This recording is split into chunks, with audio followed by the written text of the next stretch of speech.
let's go all the way back to litho that we discussed earlier in the podcast, and let's talk about lithographic print. So black, cyan, magenta, and yellow. Or CMYK as we call it. I don't know why we use it the other way around. We've got a K for the P, but K for key. K for the black, but I don't understand why. I suppose it rolls off the tongue a little bit better. But well, I think traditionally it's key. It's the K is key, so it's for keying everything in. I see. Even old dogs can learn new tricks.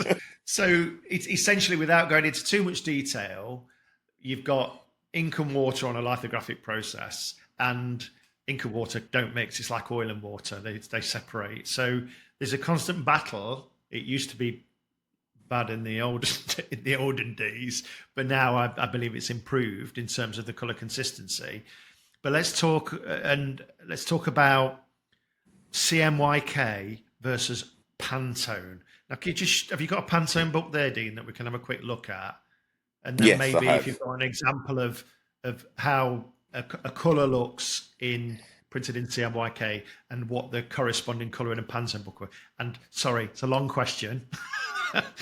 That's all right. And when should people just go straight CMYK, and when should people add Pantone color, or we call it in the industry a spot color, or I used to call it a spot color?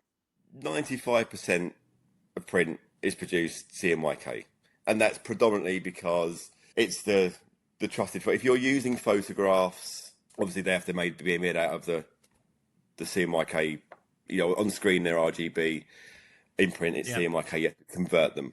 So if you're doing anything that's got photographs in, you've got no choice but to use CMYK, and that's litho or digital. It's just the given format. But the difference between Pantone or spot colors, PMS colors, however you want to brand them, are the Pantone Corporation's defined color set, and they're the really vibrant sets of colors. But what you get is you might have a Pantone red 185, which you can produce as a PMS color, and it's really vibrant, really bright, the best consistency you're going to get.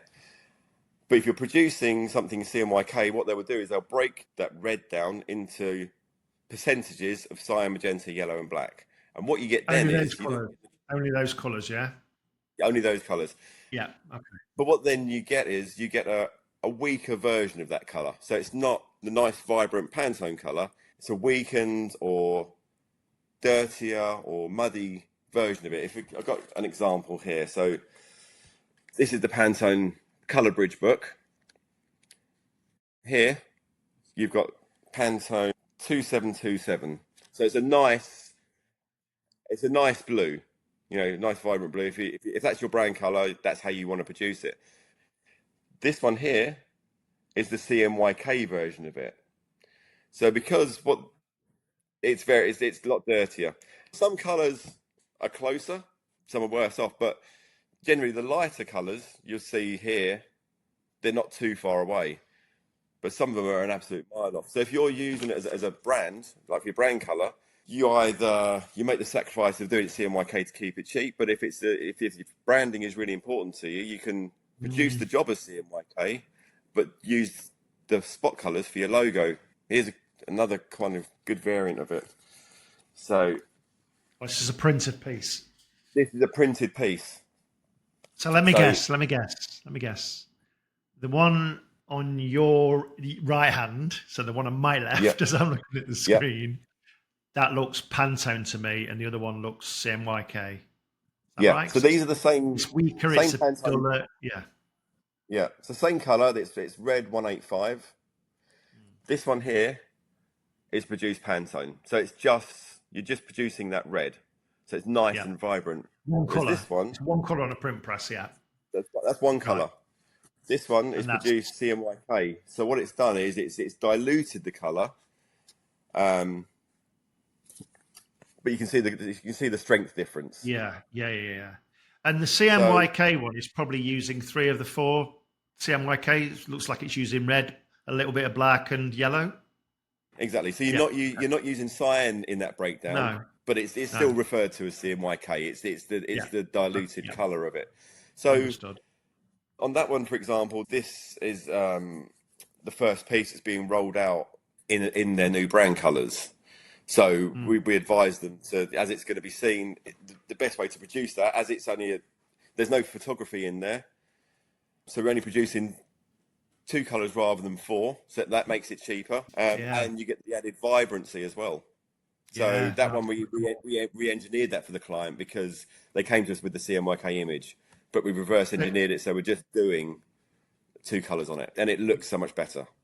It does look so much better, and 2 colours and cheaper. That's good. So on the other side, then, if there is a brand colour that's important, and we've got images in there, photographs, for example, that's then 5 colours, and that's more expensive. Yeah. So if you want to use that, then you can use CMYK for your body of work with the images and bits and pieces, and then a 5th colour for the logo, if it's a single colour logo. So there are brands out there that have got their own name. They've got, like, I know Canon, as in the IT equipment. Canon have Canon Red, don't they? I mean, so it is easier for printers to match and keep consistent because they're controlling one ink rather than controlling multiple inks fighting against each other. So and it's more vibrant, like you say. So if your brand's really important to you, you must consider a spot colour, and then that lives with you forever. Then you can specify that colour every time you go to print. Yeah. The difference there with the Pantone book is quite amazing. But Pantone, if we're talking about somebody who doesn't buy a lot of print, Pantone books are quite expensive, aren't they? They used to be quite expensive. I don't know how much they are now, but they still are. Actually, they're more expensive than ever now. And there's so many different variants as well. So this one is CMYK and spot colours together. Yeah, because there are metallic ones, aren't they, and things like that. There are metallic versions. This is great for showing clients the difference between producing in one way or the other. Just as another example, some of the reds there, the ones on this side are your Pantone colours, and that is your CMYK version of it. It's a completely different colour. So if the brand is really important, then use PMS. So let's take 109C yellow. What's a C? Because there's 109C and there's 109U. So what's the difference? It's a difference between printing it on a coated board and an uncoated board. So the C, when you put it onto a coated board, a gloss or a silk board, or paper, you'll get the light refraction and it will look brighter. Right. With uncoated boards, if you print the same colour, it will look a lot duller because you haven't got the light refraction and it sits onto the uncoated paper. It just looks duller. Some people prefer it. I quite like I think uncoated stock has gone through a bit of resurgence. It looks a bit more artisan, looks a bit more arty, and some people like that look. I actually, our literature that we produce for ink, we produce on uncoated stocks. I think it's got a nicer kind of feel to it. Yeah.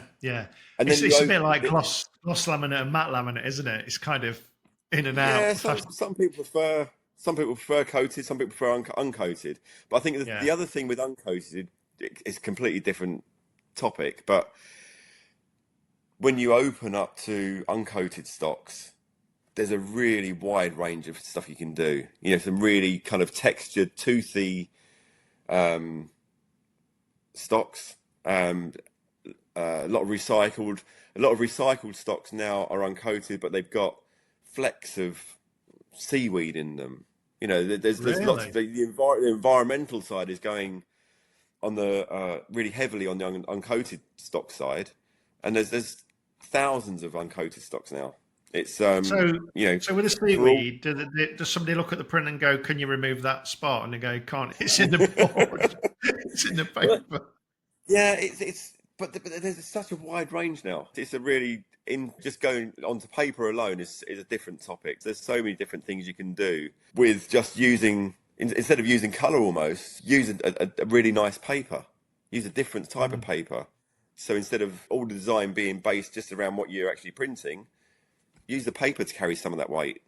We're talking about paper. This thought's just popped into my head. Paper's really important for colour change, isn't it? If you're using, Dean just showed a really deep red, which is quite opaque. So you generally can't see the color of the material that it's printed on underneath.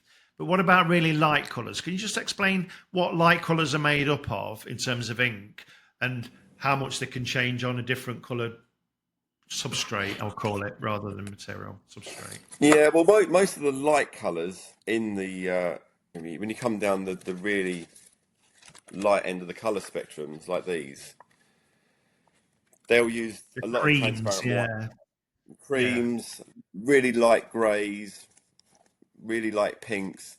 They'll use a lot of transparent white in there, so you almost get it's almost like a clear See ink, through, yeah. and then there'll be elements of the red or the yellow in there to make up that colour. But if you're printing onto like a board that is you get different shades of paper in both coated and uncoated. You get ultra whites or you get this step back a little bit. But all the lighter colours will do is just you'll see some of that element of the paper colour coming through. It won't completely block out. The Pantone colours are really good at blocking out because they're pure colour. When you come down to the CMYK version of it and you're mixing transparent white in, you'll get an element of the paper coming through. So just for those that don't understand the transparent bit and the heavy, so they're darker, heavier colours. Well, it doesn't have to be dark; it could be a yellow. It's It's like the difference between mixing something with white paint that you can't see through it, and then mixing water. So transparent white is like water. It's like when you put a little bit of orange cordial. So like 1980s, isn't Yeah, it? Orange. It's like that, isn't it? Where you can still see yeah, through the glass. Yeah, and it's like that with ink. yeah. It just dilutes the colour. Yeah.